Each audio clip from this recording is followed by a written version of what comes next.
Welcome to the Living Game podcast, brought to you by the devs at Living the Game. We discuss various topics in the gaming industry and give perspective as a growing company.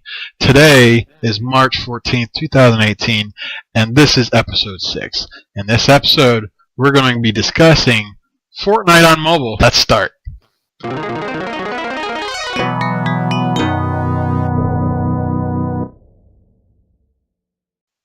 I'm one of your hosts, Dave Brown. Alongside me, we have Alex Thompson. Hey. Hey. We have Joe Yates. Hello. And the returning ghost / host, Benjamin Post. Hey, guys. I'm here. What's up, everybody? Glad to be here. This is the sixth one? I thought this was the second one. Well, we've recorded 6 of them. Eventually, I'm going to post them all. But okay. Kind of like a little spoof cast, right? Right. Because those first 3 were fun. So, what is this about Fortnite on mobile? So, Fortnite on mobile. So, the description pretty much says itself. But, basically, I guess I should have brought that up as far as the title, or the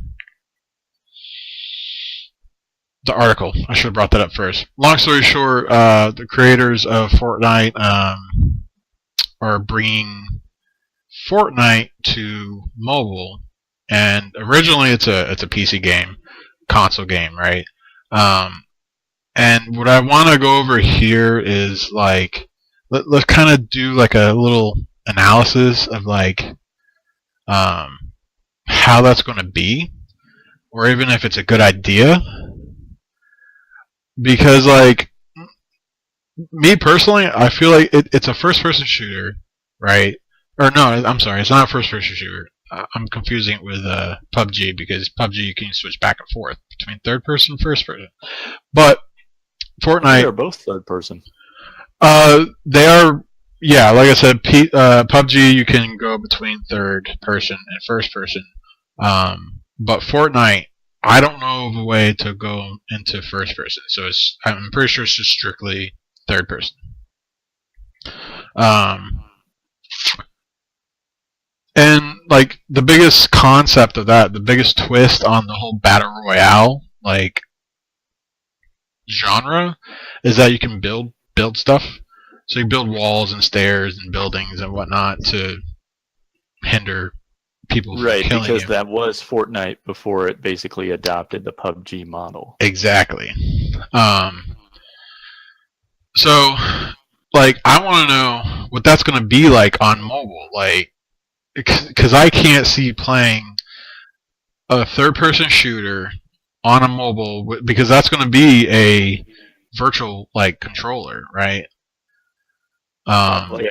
Like a virtual joystick. That's what I saw, like, an image of. Right, and then they have like certain buttons, which I assume it's just it's going to be a dumbed down version, but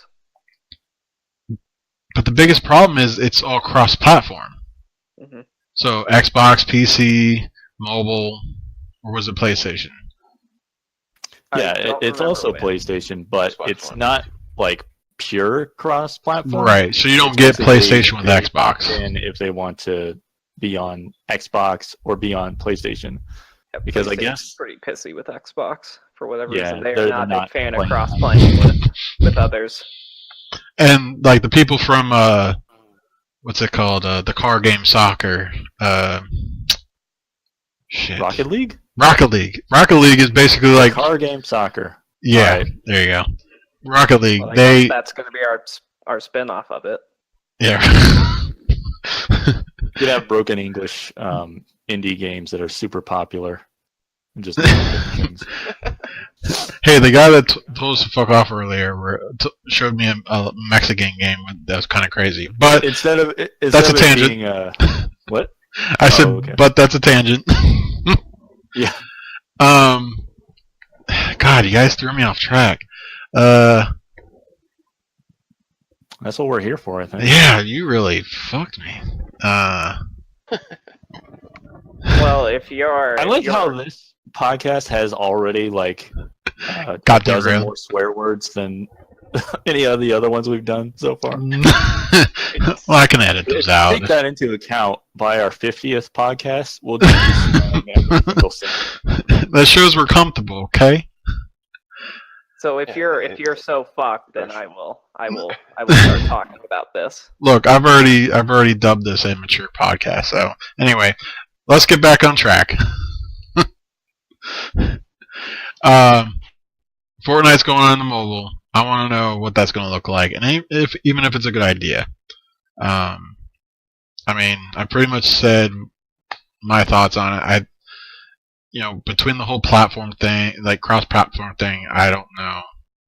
Like, I really think PC people versus mobile people are gonna not do. Yeah, that's not really fair. Yeah, well, I would say the general consensus is that people believe that mobile is just going to get utterly destroyed by PC if they decide to opt in for that. Yeah.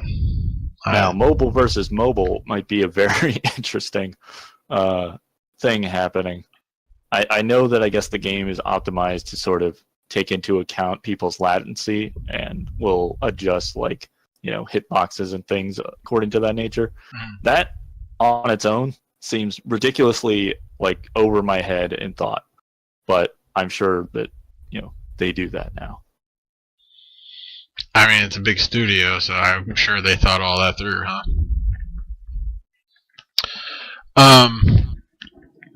So I mean, I guess we could just go. Let's do things different. We'll go. Well, I guess it's not different. We'll just go left to right. We'll start with Joe, and let's hear your thoughts, man. Each of us get our own soapbox, and then people can chime in. Yeah. During. Nice. Sounds good. Sure. Probably a good format. So what I think about this is pretty much what you were saying, is that this is probably going to be a very dumb... I don't know if dumbed down is the right word. I think that's not giving mobile enough credit for what it is, but it's also giving mobile too much credit for what it is, because in that article, there's a giant quote that said this is going to change everything about mobile, pretty much. Yeah. And that is a big load of dog crap. I think it's hilarious that people like to throw around phrases like that. It's buzzwords. It's going to change everything. It's a buzzword. Yeah, it's not. I think this will be, for every good mobile game out there, there is 100,000 terrible ones / copies of other games. I totally agree. This will be a small drop in the bucket. There is a good chance it will be popular because pretty much everyone I know plays Fortnite. And what better excuse to play Fortnite in class than mobile? Yeah, right. There is no better one. So yeah, that's a good point to make, actually, Joe. And one that I'm really kind of upset about the whole thing too is that I think one of the biggest reasons why mobile games. Did I cut you off, by the way? I thought I was kind of building off of it. No, you can keep chattering. All right. But is that these experiences are kind of ones that you sit down and enjoy, and that's why you won't really take them here or take them there. And you could do that with, obviously, the Switch allows you to do that, so it makes sense that any kind of game can really work to that. But the question of if it should or not, I think, is that no, it shouldn't, because typically when you are on the go, you're moving, so you're kind of hindering your ability to do this or that. Now, there are definitely cases where maybe you're sitting at an airport or a bus stop and you can just play for a little bit. But if you're really just going to be in class playing, then I would say that's a pretty bad use of your time. That's college for you. But yeah. With all that, I was not able to. I tried to look up videos on how this might play to see maybe a button layout to see how people were actually playing it. I couldn't find it. Maybe it was in the article and I just wasn't looking for it. But I think that'll be a giant hindrance as well. There's touch controls are either done really well or they just don't work. And a lot of times when they're trying to emulate buttons onto a screen like that, it's very difficult to use because you don't have the normal inputs you have. You don't have that feeling of actually doing anything. And there are some games that give you good feedback on a phone, but if the game isn't designed around that or use those inputs anyways, then it's going to be much harder to use. Right. So I think it will have its popularity. I don't think the Forbes article is wrong in that sense, or I don't think it's wrong at all. I think it was an opinion piece. Hopefully it was. But it changing the mobile environment is a strong statement. Like, I was talking to someone else about this earlier last week, I think, or not last week, yesterday. And we were talking about other mobile games that try to do non-mobile things, like not have giant paywalls, not be like drag and drop stuff. And the example was Mario Run, and that game did not horrible, but it didn't do as well as the other games they've released, like Fire Emblem Heroes, and even though they're not like directly associated with it, Pokemon Go. Those games that are made for the mobile experience. Even though Mario Run was made for the mobile experience, it had like a one-time $10 or however much it cost play thing to do. Right. And that made it not as to the mobile audience, since they expect everything to be free until they pay $400 into their game. So, and that specific one, they have other options too. Like the Remix 10 or something like that, where it's free and you just play like shorter versions, right? Yeah, and there's it's very hard for me to see if someone is something as big as Mario was not able to get the full amount of success on mobile that this will. It's very difficult for me to see that this game will be nothing more than a drop in the bucket, and people will realize that it's just the worst experience to have, when I could be playing on my nice PC or my Xbone or my PS4, where you have a good experience like all the time. At least most of the time. I don't know.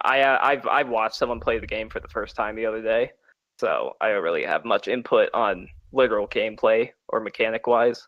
Seems better than PUBG. That's all I know.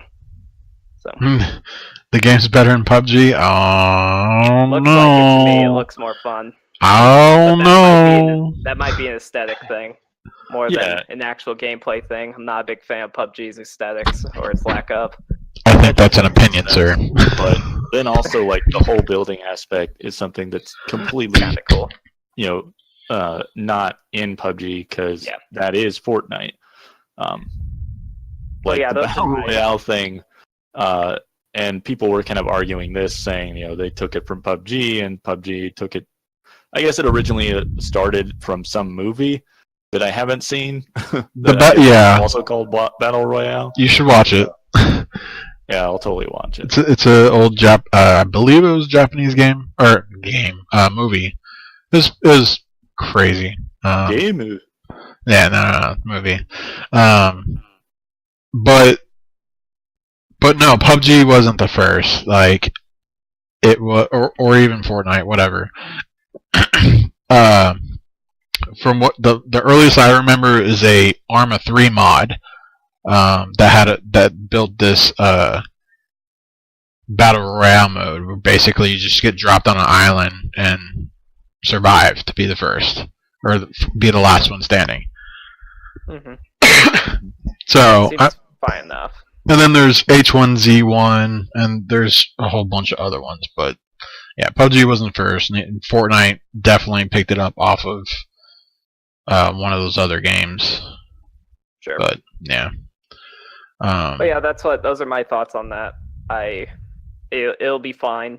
I think it'll have moderate amounts of success, and then people who don't happen to have a PS4 or an Xbox One, or they don't feel like their PC is up to par. I don't even.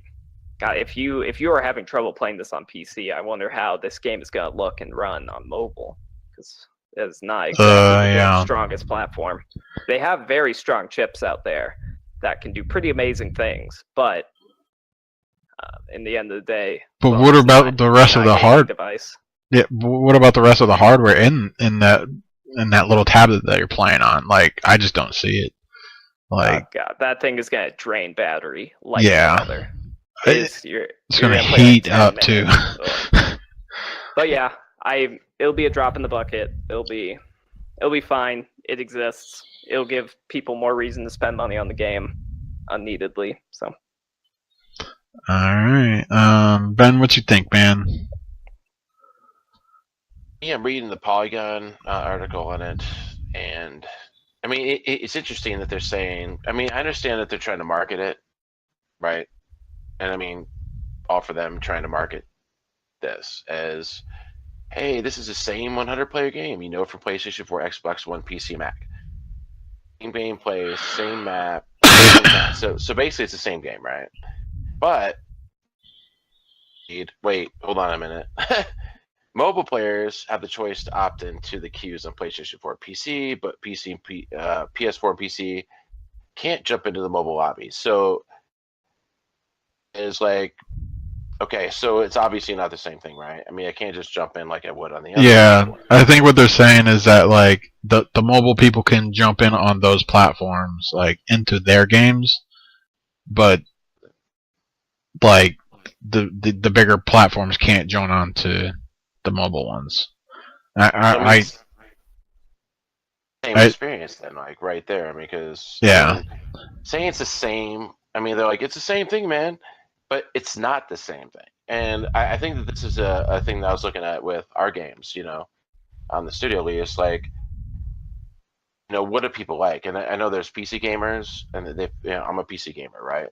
I'm a mobile gamer, you know, and I think that they're trying to reach out, which is that they're trying to reach out to attract the mobile audience, because you know, mobile audience, there's a lot of people who are casual gamers. I can just pick it up and go, right? I can get this. And the thing that they say, which I think is pretty interesting, is that, you know, it tracks, tracks progress. You know, it tracks progress. So I mean, to be able to continue.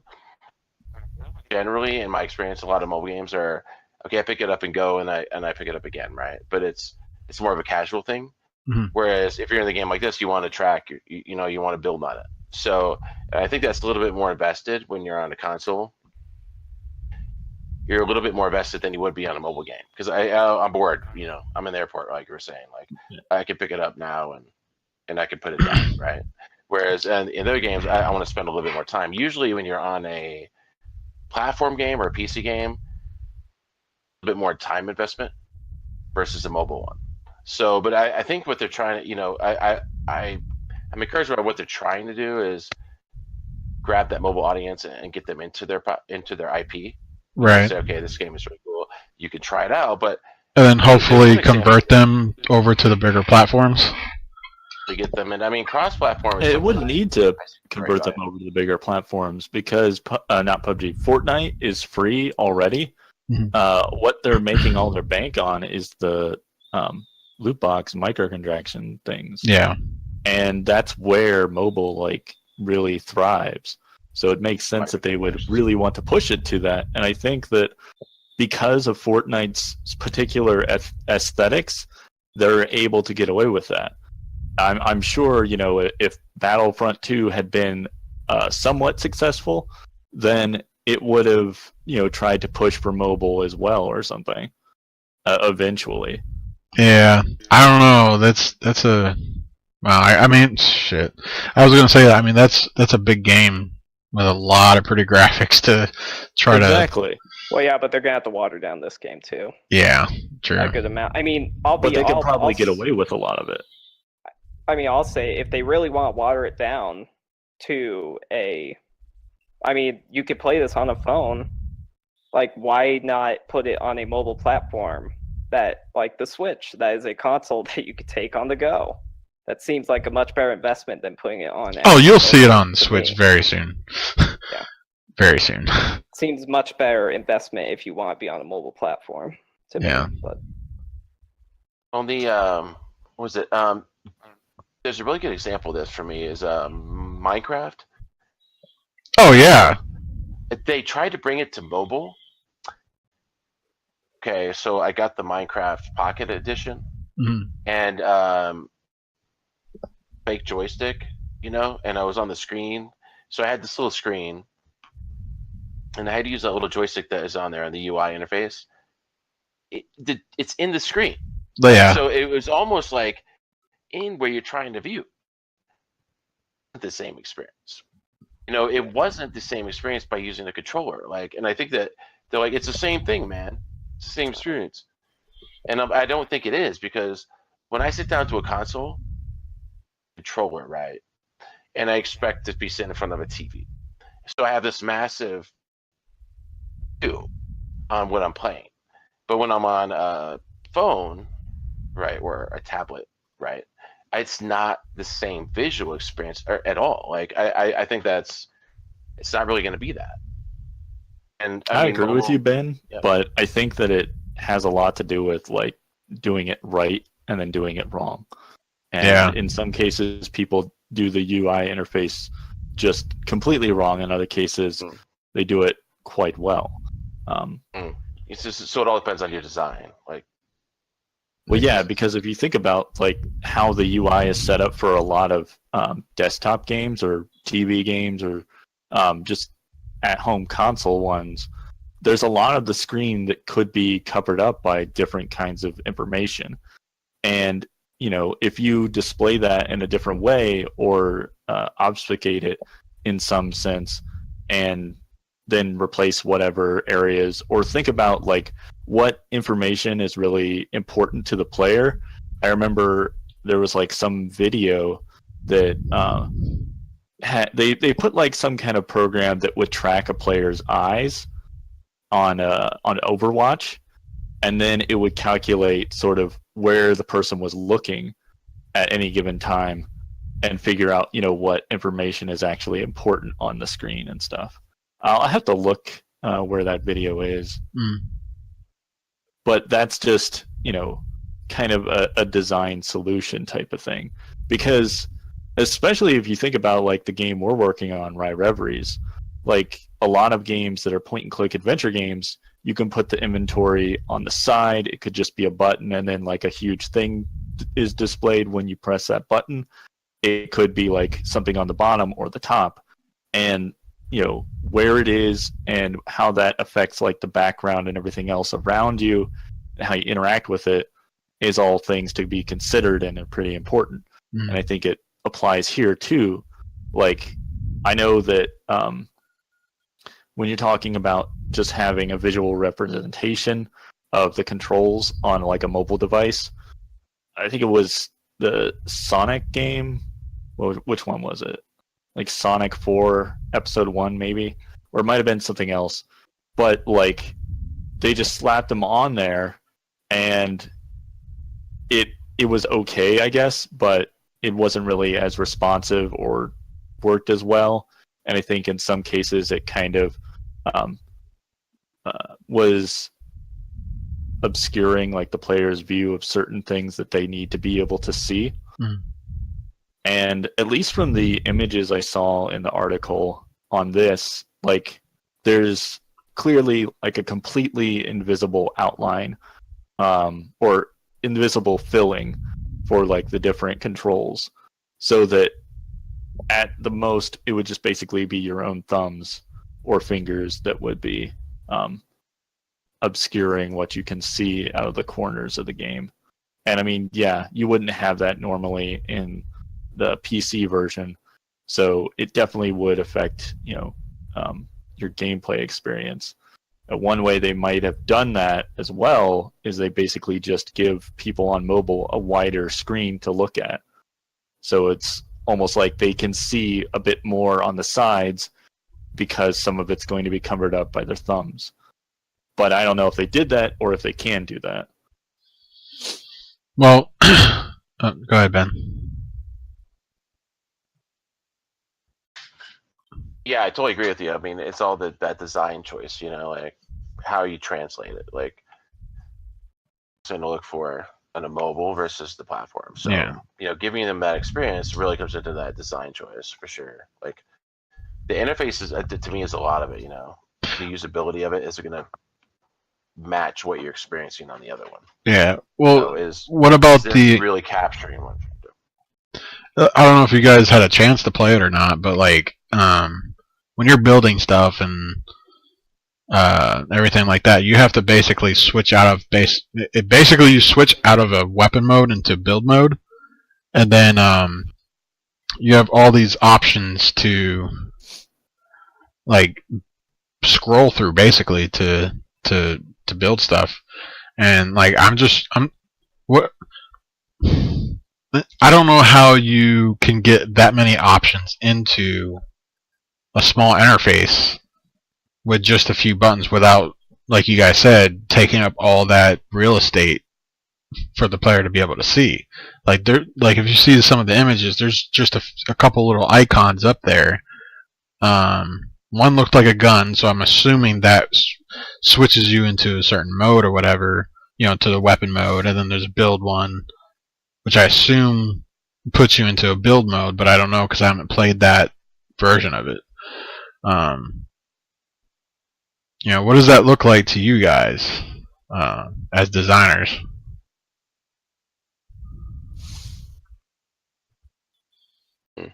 Anyone want to? Well, I think, like you were saying, that it's not the exact same experience. I totally agree with that. I never was trying to argue that it would be the exact same experience.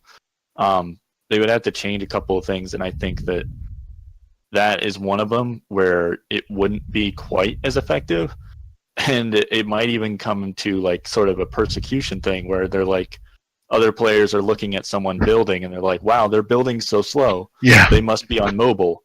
And it just becomes like a running joke that, this person's on mobile because they're a slow builder.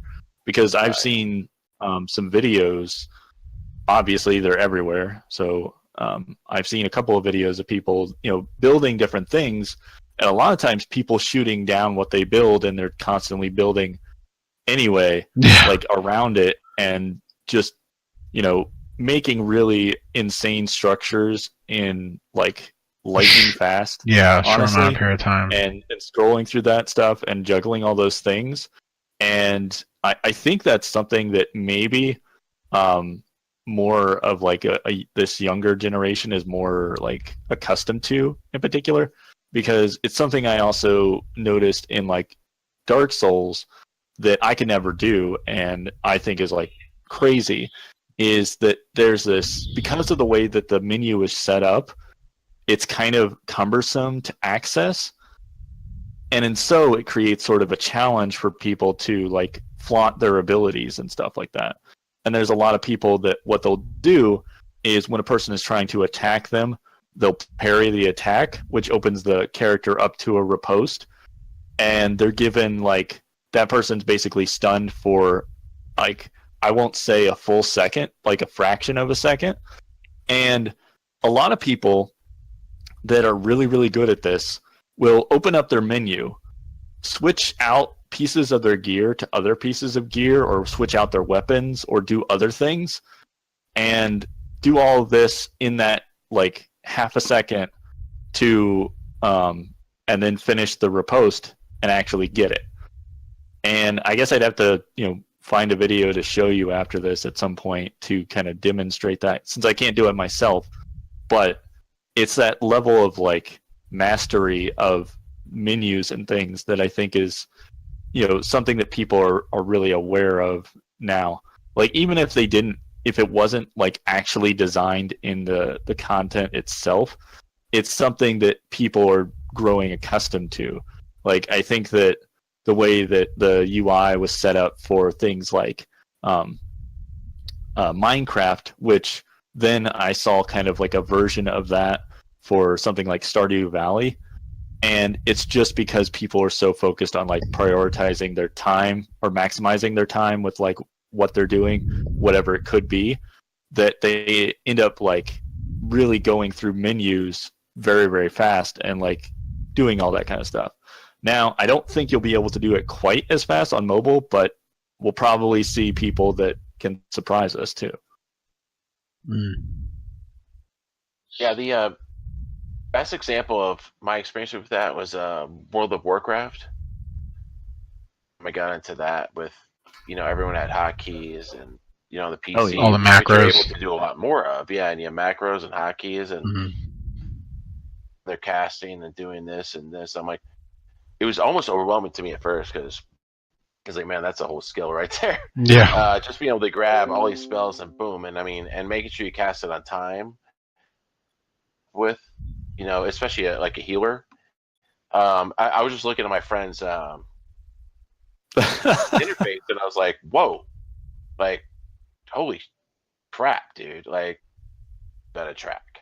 And I think that experience, like some of those things that you just can't fit into, you know, the real estate, like, you know, like they were saying, like, you know, some of those experiences just won't translate. So, I mean, the fine art is making it translate effectively, and I think that a big challenge. So, Yeah. you know, it all comes down to testing. You know, like I think for the game, like, is it gonna feel smooth? You know, and for me, it's like, is it, you know, especially if with this type of game, you're running, shooting, right? You're building. It's gotta feel Is natural. the interface going to get in the way of it? Is the interface going to get in the way of it, or is it going to help it? And on the console, you have that ability to have the controller off screen. And on a screen, does it help it or hinder it? And I think that's something that really comes down to players. You know, are they going to enjoy it or not? And I know mobile. I'd be super interested to see how, you know, the reaction is.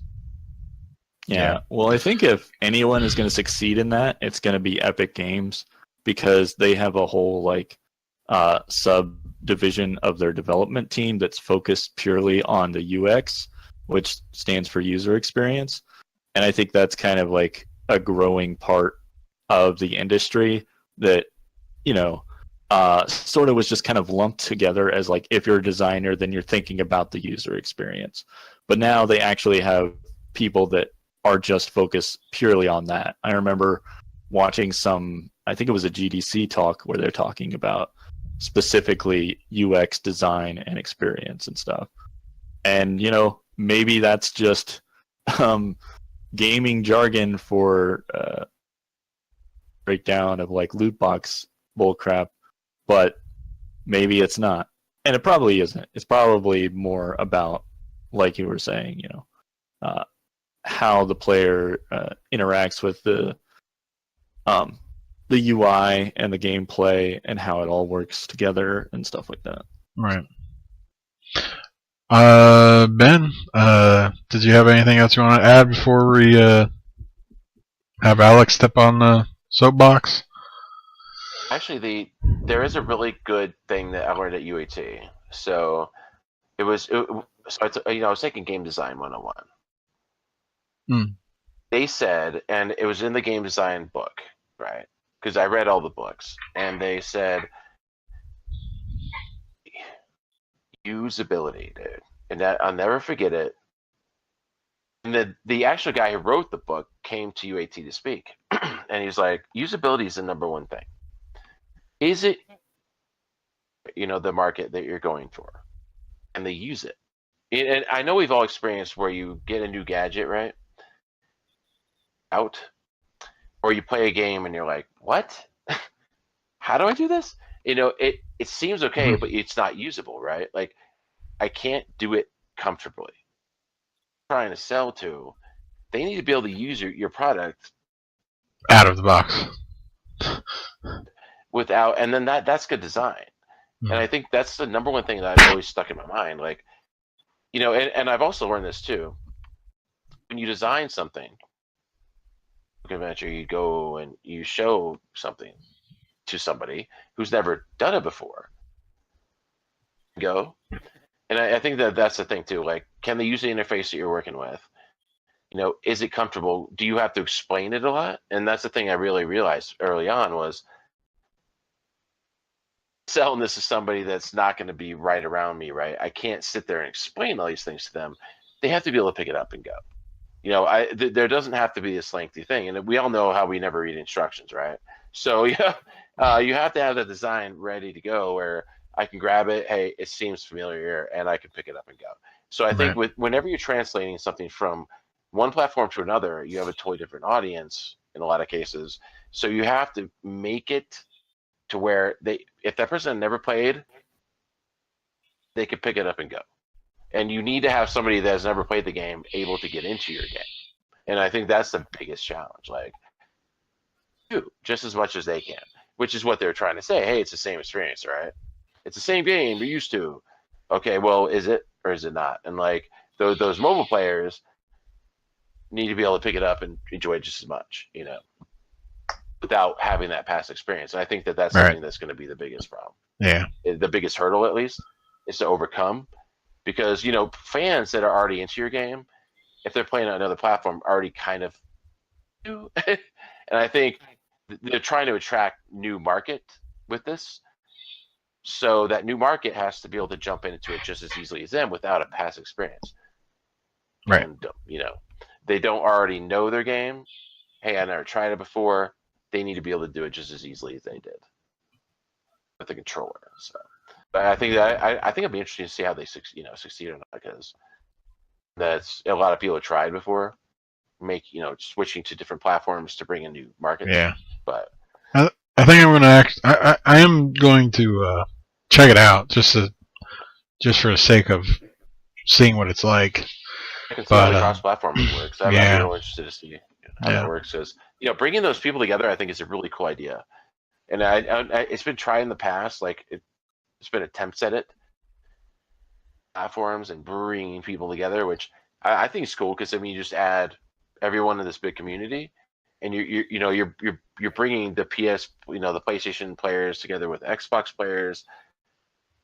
Xbox players together with PC race. So you're bringing them all together in mobile, and I think that's cool. He says I PC definitely race. admire the PC race, and you admire it.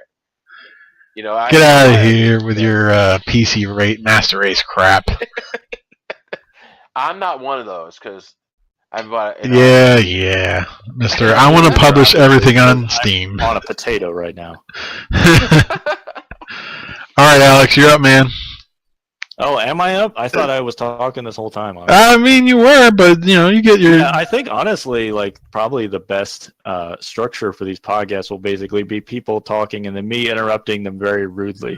That's and fine. I never get a soapbox. I'll just tell you to shut up. I don't know what else to add, but let me think, I guess. I mean, you don't have to. I mean, it's good for dialogue. I like dialogue. Yeah, I tried to expand a bit on some of the points that Joe and what's it called, Ben made. Ben? Who the hell's that guy? Oh no, wait. Whoever the Life is Strange avatar guy is, that guy. Oh. But yeah. Oh, that guy. I mean, everything we already kind of talked about, I think, covers just about what I can imagine adding to it. What I think is most interesting, though, about that article is that they said that there was another game like Fortnite already in China that's had success as a mobile game, and that's where he ended. PUBG is in China on mobile already. Oh, okay. Was it PUBG? Probably. Okay. I'm pretty sure it's already out on Gotcha. that. Well, that's interesting because I would think that PUBG requires more processing, as we were talking about earlier, about how the aesthetics of Fortnite sort of cater to having a smoother transition into mobile.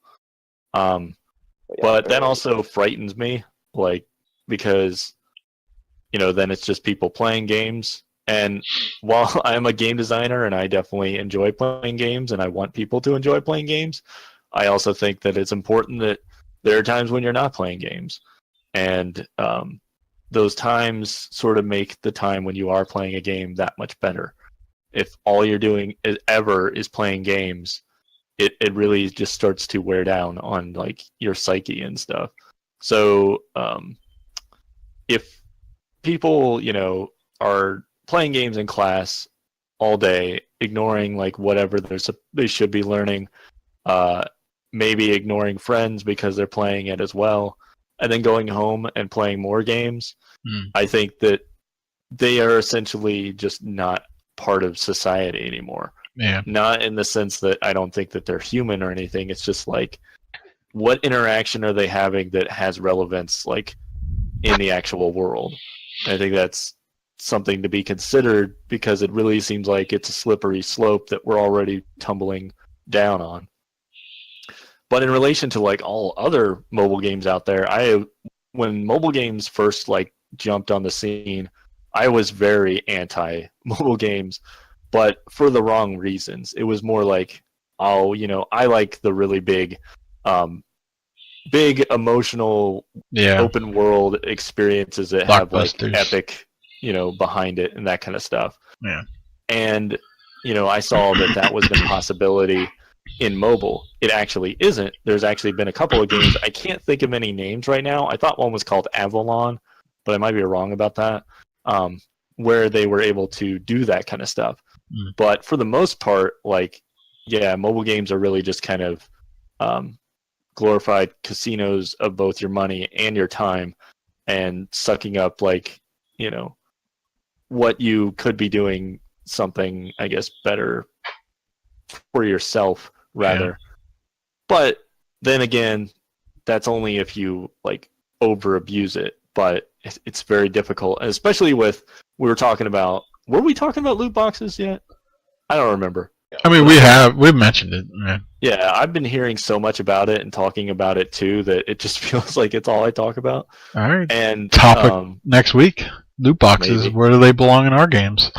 Yeah, to consider like how people are being, like, kids at this point, like how the gaming landscape is so plagued or just controlled by microtransactions and now loot boxes and things, and whether or not we have government intervention or what's going to happen with all that stuff, it seems like it's far more likely that in a couple more years or a decade even, like, you're just going to have a huge amount of generation of people that are completely addicted to gambling, kind of thing. And I think that's pretty bad, maybe. Yeah. But going back to Fortnite specifically, I don't know. I honestly don't see a huge appeal in the gameplay alone. I think that a lot of it has to do with sort of the inclusion that people have, and that's why the battle royale, like, theme has blown up in the way that it has, I think. Because a lot of times when you have games, there was even a time where people were saying, you can't have single player games. Like back when Skyrim first came out, people were like, it's not mobile, or not mobile. It's not online, and it's not multiplayer. So who's gonna buy it? And it's probably one of the more successful games out there. And it's kind of this ongoing discussion of people, like, having multiplayer player experiences, so much that a lot of games even just take out a single player experience at all, because it doesn't, like, feel like it factors into the landscape or the culture of gaming. And I think that battle royale is like the next step up from that, whereas in Overwatch you might have like 6 people versus 6 people, or in other games you might have like 4 versus 4 or whatever. But when it's like so many people, you're able to actually have some kind of interaction with that many people, and at the same time, like, there's so many people streaming it and like making videos on it that lends itself to that. And I know that I sometimes when I saw myself actually show up on a YouTuber's video for Dark Souls, I was like, wow, I gotta try to do that again.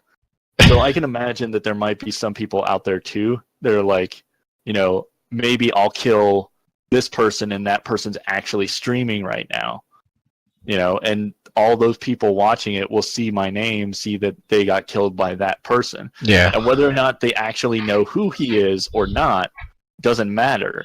It's the fact that his character name is what showed up. And, I might be really wrong, because that's totally baseless and just me spouting nonsense, honestly.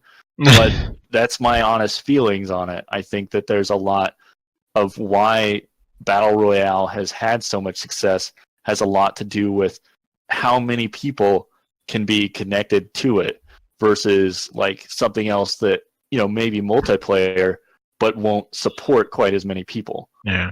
I mean, if you think about it, like, to your point, you kill somebody or they kill you, one of you may be streaming. I mean, there's 100 people in those matches, so, like, there's a very good possibility that there's somebody streaming one of those. At least one of those are streaming. Which I could see why that would turn people on, or like even you, Alex, like saying that if I remember right, you've been saying you kind of want to stream a little bit, after seeing that, right? Yeah, and make more videos and things like that, right? And just basically walk away more than just like my own player experience, because I'm such a kind of reserved person by myself that I don't even like elicit some sort of emotional response half of the time from games. I'm so focused on like the technical aspects. But when you're actually, trying to do something for an audience, obviously you're over exaggerated. But at the same time, that over exaggeration is like, again, an exaggeration of like what you're actually feeling. Yeah. And so that's sort of why people, got in this whole mindset that like, this is what school life, like high school life or college, is supposed to be like, and if theirs isn't like it, based on movies and TV and stuff like that. Same thing with romance. Same thing with just any kind of experience that you can imagine. Like the real world is such a dumbed down version of it, right?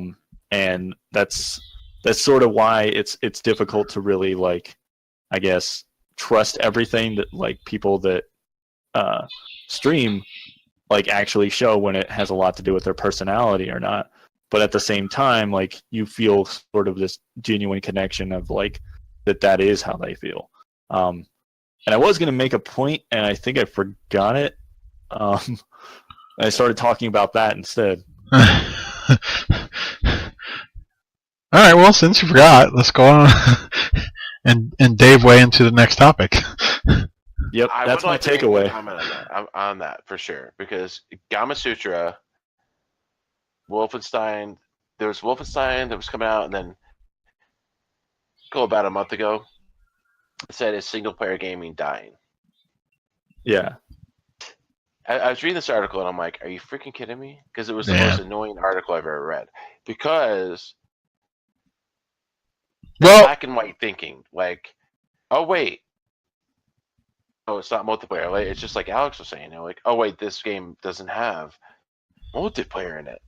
That means it's not going to be good. Like, it's not going to be popular. Like, not everyone play. Yeah. And I'm an example of that. I mean, I originally got into multiplayer right when it came out. I was like, this is so cool. I found that, hey, you know what? My real enjoyment is the world of the game. The perfect circle, the magic circle, they call it, where you're immersed into the game. Mm-hmm. Mm-hmm. I that's what I'm really after. So, and it really showed to me when I was getting into multiplayer gaming. To me, when I was first getting into it, about 6 years ago, I was getting an Xbox 360 and I was online. I was like, dude, this is so cool. I'm going to talk to everyone all the time. And then I found that I'm playing a game and people just keep talking, whistling and playing music, and this person's talking about this. I was like, dude, I can't focus on the game. So I found that I couldn't do as well on the game because I was so distracted by socializing. And it was just an interesting thing. I was like, well, or am I here to play the game? And for me, I really enjoy like focusing on the game world. So, and I think that really comes down to like, and by them saying it's single player gaming dying because as much as they thought, I don't think you can generalize that. Yeah. And, because there are going to be people like to play a game for the game, and there's a lot of people who like to play the multiplayer for the multiplayer. So, and I think by offering both of them, you at least give them the option. So I know Battlefield 1 is a really good example of this. First, Battlefield 4 had like kind of a weak campaign. Battlefield 1 they offered 6 full-fledged campaigns that are freaking awesome, dude. I was like, wow, these are great. But it's funny, whenever I talk to people who are multiplayer-focused people, they're like, I never played a campaign. Focus guy. With multiplayer as my secondary. Most So Call of Duty people. Yeah, it's the same thing with them. I'm like, guys, the Call of Duty campaigns are really fun. They're like, I never play it. Yeah. Because their focus is the multiplayer. So I think when you're doing a decision like that, you need to say, okay, do we have enough of an audience that likes the single player? Bethesda, their whole thing is like 90%, right? So their whole kind of like business model is single player. It always has been, because they're trying to grab that experience for that single person. So everything they do, Fallout 4, Fallout 8, any Bethesda game, experience it by yourself, right? Predominantly. Even when they remade some of the games, like Doom, when they published those other games, they brought out multiplayer, but it was just based on the past game. Because Doom had multiplayer, right? So Wolfenstein didn't. So they didn't add it in. Because they wanted to keep that experience the same for that fan base. So I think that was pretty interesting. They did not add multiplayer into Wolfenstein. Full single player. Just like was, in the old days. And then they kind of went with some of that on Doom. But I think that they wanted to capture that experience, that single player, full-fledged, awesome experience.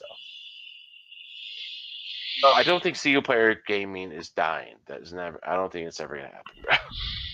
Yeah, I agree with you on that, Ben. Like, I would say more now than ever before. If you have like an interest, there are people out there that have the same interest. Like it's just gonna be happen. Because people are so connected thanks to the internet that you're able to sort of let your interest grow. And that's why certain things that people, that might have thought would die in the end have not, and have actually, like, a lot of them had resurgences. Like, board games are now really big again, whereas for a while they were like, kind of dying out. And tons of people had made the accusation that, point and click adventure games are dead. But I mean, I would say the ones that are getting made are maybe dead, because there's so many that I've seen like just popping up and not like being funded on Kickstarter. That's basically where a lot of them start. But there's plenty of people out there that are, interested in looking at them, and plenty of people that are trying to make them. So yeah, I mean, you'll find that there's an interest for just about anything out there on the internet. I mean, hell, there's people who want to see Link as a female in the next game. Is that our transition into the closing statement? Because it's already been about an hour. Yeah, I know. Remember I said that I didn't think this Fortnite topic would go that long? I did. I'm the king of tangents. It's like, hey, this is the topic that we're covering, but why don't I just talk about something else completely different instead? That's okay. Well, I mean, do you have time to go in? Tangentially related. What? Look, I was trying to come up with a good segue, and I had it, and you just effed it. Well, you know what? Don't take this the wrong way, but this is a term that I've been called from my wife's mother and like other people. They call me Dream Killer, but as a joke, because like I like take away their thunder. I can see that. I can see it. I'm feeling a bit thunderless right now. Well, actually, Dave, it's funny when we were making our like images tonight, like our avatars on our image. Found this, and it's so cool that Life is Strange, right? I thought you were gonna say found a Link as a female. No. Oh, Dave, are you that naive? Life is Strange mixed with Alan Wake. Remember we were talking about our favorite game last time? Yeah. And I was like, whoa! Because Life is Strange was like about, Squaresoft published it. It's a company from Colorado actually. And so by finding this tonight, I was like, whoa, dude, that's so cool. I got to use it because Life is Strange. Yes, it is. It's an misunderstood game. Like it's definitely niche. Yeah. You're using the choices. It takes a while to develop. And I've talked to a few people, and I told them, hey, you got the Life is Strange, so cool. It took me like a while to get into it. I was like, okay, I'm gonna try it. But I got addicted to it. Third episode, I was like, damn it. So, but I got into it. I got really into it, and it's so mature, like, dude, with what they do. Like, and I was like, man, this is respectful, and this is an indie studio in Colorado, right? But then I was like, man, and then Squaresoft published it. Square Enix published it, and but it's funny how they mix in Life is Strange in the logo with Alan Wake because I was like, damn, man, those are two of my favorite games, and just throw them together. But Life is Strange is a very people don't really know about it, and I think that Alan Wake is also a game people don't really know a lot about. Yeah. It kind of throws two of them together that not a lot of people I know about it, or they've heard about it, but they don't know it. So I think that's something that with any, Fortnite or whatever, making people know about it, and they can really know what you're selling, because, I mean, the fact that they threw this person, whoever it was, threw these together in one is a pretty cool idea because both of them are very underrepresented games that I think should be there, and represented when, in the market, right? So, because both of them are so good, in my opinion, but. Yeah, well, you can talk about like niche versus mainstream. I would say that what's interesting is that there's always going to be people, and there's kind of like a whole conversation about this when it comes to football, and you look at how like the teams are like, not the teams, but how the scoring is made up for the playoffs to decide like who goes to the Super Bowl and how it's not actually people, that have the overall most. And I don't even understand sports at all, but I saw something like that at one point. And anyway, back to what I was saying about like niche versus mainstream. With Fortnite, now because it's so like prevalent and like everywhere and people love to play it, there's a growing like amount of people that just absolutely hate it because it's just so oversaturated and like everyone else is playing it too. And I think that's interesting. Yeah, it's a catch-22. It's like, well, we got all these people like it. Wait, hold on a minute. The general rule is you're not going to satisfy everyone. Going into it, you're not going to do that. So satisfy those who you're trying to go for. Other people, are going to have those negative opinions because they're not into the mainstream. And that's when it goes from indie to mainstream. I mean, that's definitely a big thing, right? But something goes from small to big. Like, so you have those people who like indie. There's the mainstream, then it goes to this big market. Yeah, I could kind of see it in a way that they almost see it as like, okay, it's losing something, right? And it goes from the indie, I don't know, to the big market, right? Like, okay, we're losing some quality, or I mean, I've seen it in Hollywood a lot. When they say, oh, well, indie, the movie became mainstream, I mean, Hollywood's had the same, I think the same kind of life cycle that indie games going through, that the gaming industry is going through, where the people see the quality is missing in the big titles. So if a game starts off as small market, well, it's losing something, right? I don't think it has the quality anymore. But, yeah, well, there's a lot going into that. I mean, especially it does like you said with games as well, but movies. I would say that when people are having to write out scripts and design things for movies in particular, a lot of times they have to find ways to incorporate things that they can then market, like as actual merchandise or as things to attract people. And I think there's also a side to that where if you make naturally like interesting decisions about the movies, that's good enough. But you're not really going to get anyone wanting to take a major chance on you if you have some radical idea, and that's why like things just seem, I guess, less special, or I don't remember what term you used, but because they're just trying to hit a larger demographic. And that sort of could have like went around our topic. That is that next week, maybe? What's that? Diversity. I guess it's going to be next week. Nice, dude. That would be cool because I'm super excited for it. Yeah, I me too. Well, it was supposed to be tonight, but y'all talking to each other. I'm a jabba jabba. Yeah. Well, Alex, you gotta. What, are you I due? gotta fucking shut up, right? Well, no, I was gonna ask. Yeah, would you just shut up? No. I'm just wondering what time you need to get going before you have to get back to work. Because we can go into the next topic if you want. That's up to you guys. And just record it today, and then you just edit out this part, and like everybody can't tell what's going on. I mean, we could do that too. We could just save it for next week if you want. If you gotta go, I think saving for next week would be good. Just because, like, you know, then we got some time to think about it. Okay.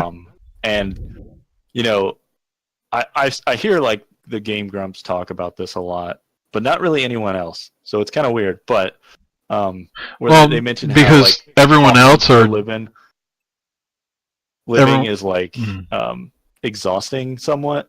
Yeah. And you have to try and like remain entertaining. And I don't think that I'm really that entertaining, but I'm definitely trying to be at least informative and interesting and have good perspectives on things. But yeah.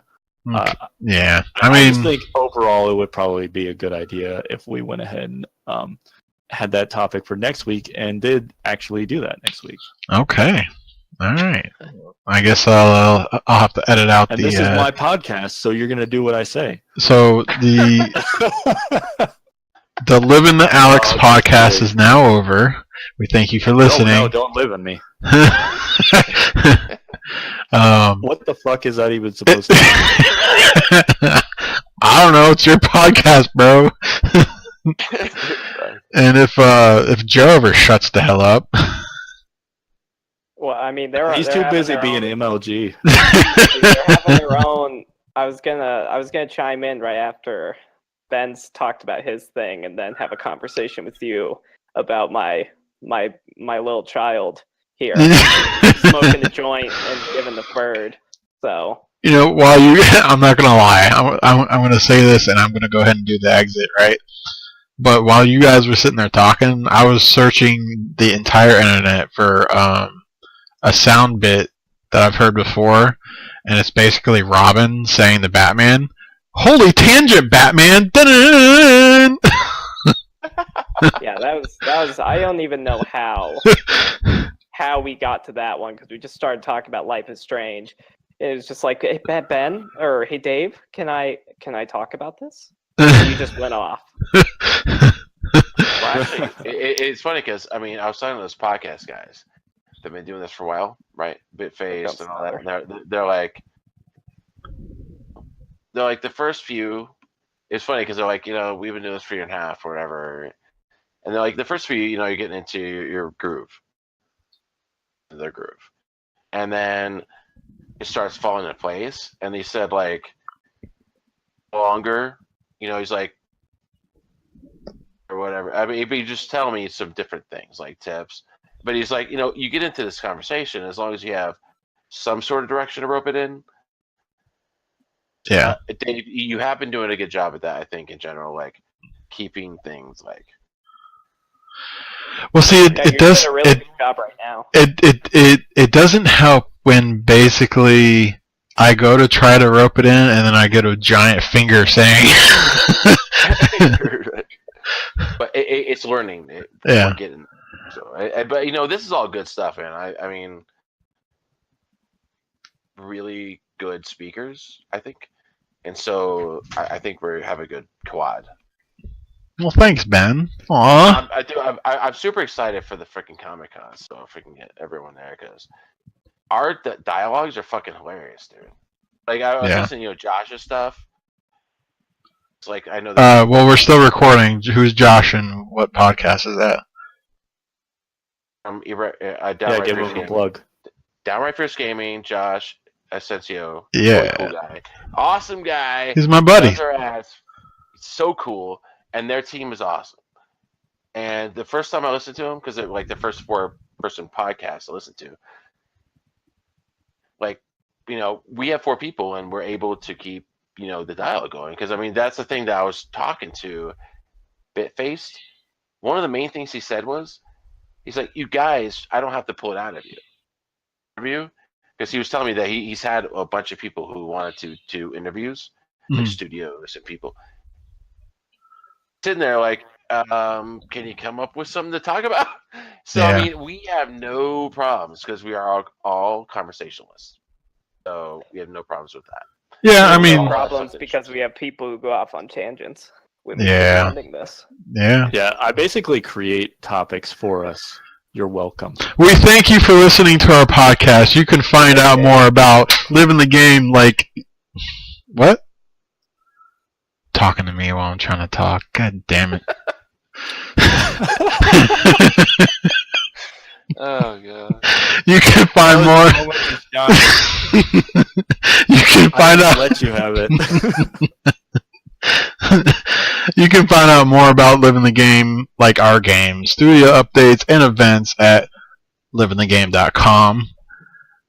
And yes, Living the Game has dashes in between it. You can talk to Ben. Send him the hate mail for that. That's Ben Pope at livingthegame.com. Add those dashes. You can support our efforts directly by backing us on Patreon at patreon.com/livingthegame. Doing so will keep our podcast ad-free, so you don't have to hear about cook boxes and MeUndies or MyUndies. I'm trying not to say the word right, so we don't give them a free plug. They need to pay us. Okay. They should pay us. So I'm trying to say MyUndies, but it keeps coming out MeUndies. Anyways, have a good night, guys. Bye!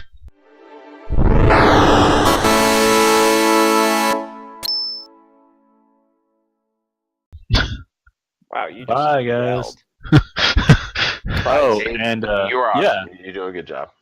No. If you want to send pictures of female Link to Dave, you can. I think it's holy shit. Okay, where is he? Oh, there he is. It's wdb1285@gmail.com. Yeah. We'll just send a picture of Linkle. They've already done it, like a female-ish Link. There you go. Linkle? The hell's Linkle?